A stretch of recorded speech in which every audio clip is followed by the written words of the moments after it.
Halo sobat sedulur semuanya, selamat datang di channel favorit Anda, media viral terkini. Kali ini kami akan menyampaikan berita politik maupun berita selebritis.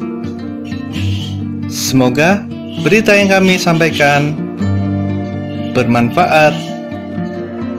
Jangan lupa ya guys, like, share, dan subscribe-nya agar tidak ketinggalan berita terbaru dari kami. Terima kasih. Halo sobat, halo teman-teman semua, selamat datang di channel YouTube kesayangan Anda ini. Akhirnya bersuara elit Nasdem, yang main politik identitas Ahok, tapi Anies yang dituduh. Aneh. Ketua DPP Partai Nasdem Effendi Chahriye menilai, Anies Baswedan tidak pernah bermain politik identitas saat Pilkada DKI Jakarta 2017. Kata pria yang akrab disapa Gus Coy itu, justru Basuki Cahayapurnama alias Ahoklah yang bermain politik identitas. Yang main politik identitas itu Ahok, bukan Anies.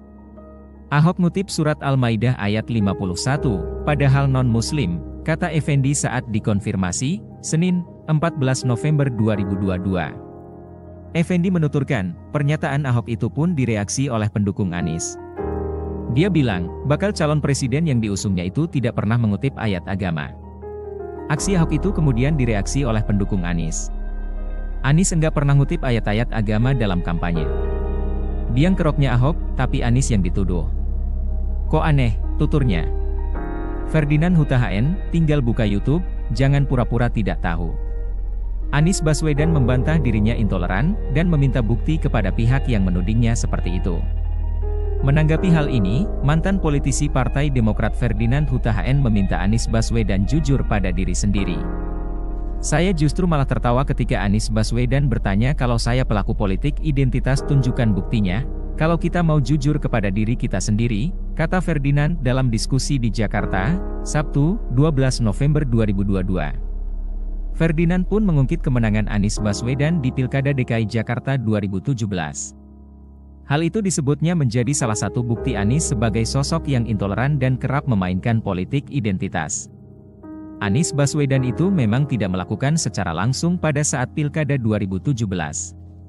Tetapi para pendukungnya menghasilkan kemenangan kepada Anies Baswedan melalui politik identitas, dan tidak satupun mulutnya Anies Baswedan melarang kelakuan politik identitas itu, ungkit Ferdinand.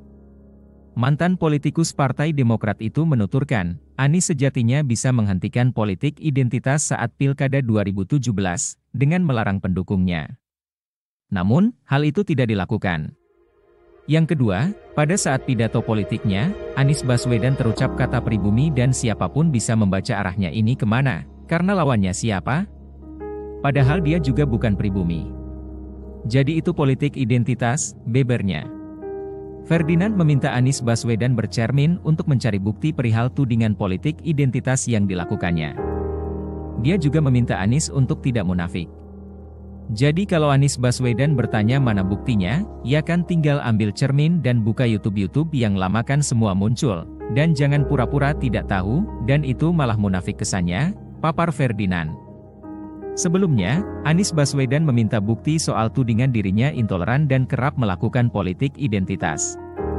Hal itu disampaikan Anies saat bertemu ulama di kantor DPW Nasdem Sumatera Utara pada Jumat, 4 November 2022, lalu. Saat itu, Anies ditanya soal berbagai isu miring terkait politik identitas. Saya sering menyampaikan, jangan di-counter. Jadi kalau Bapak mendengar bahwa misal dikatakan, Anies tidak toleran, diskriminatif, Anies tidak bersahabat, maka Bapak jangan jawab, Anies bersahabat. Bapak tanya saja, bisakah ditunjukkan buktinya? Karena kalau tidak bisa ditunjukkan buktinya, maka pernyataan itu batal demi akal sehat, ucap Anies.